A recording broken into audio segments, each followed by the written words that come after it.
Marj Carpenter, and I've been a member of NFPW for 34 years or 35, I'm not real clear on which one, and was your president from 1991 to 93, your national president. I'm very proud of being a member of NFPW. You know, they helped us before we were born. Because it's an organization that's old, and it has really worked for the rights of women and reporters, and they didn't have any rights. And, you know, they could write cooking columns and weddings, and that's all right to write those, unless that's the only thing they can write. That's not too good when it's the only thing they can write.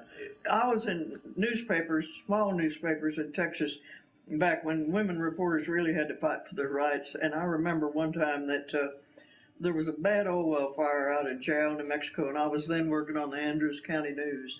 And two of my kids were in the car when I got a notice to go cover that fire, that they were even calling in Red Adair, the big oil well fighter. And I went tearing out there, and there was a man standing in the middle of the road, and he looked at me and he said, "No women and children in here."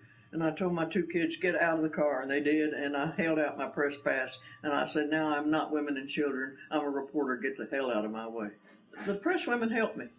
They helped me live through some of that, and they've helped so many reporters. And, you know, they take up for the First Amendment. You need to really support them because, you know, when they started out, women could hardly do anything, could hardly even work for a paper, and they were paid very poorly, and they've gotten where they're still not paid what they should be, but they're paid a lot better than they used to be, and they now can write everything, you know, sports, crime, politics, whatever. The women are there. Some of the best reporters in the world now from the United States are women, and some of those, like Sarah McClendon and some of those national ones, even Mary Higgins Clark, before she became so famous with all of her books, was a member of the Press Women. A lot of people were, and it just seems to me we really need to support them.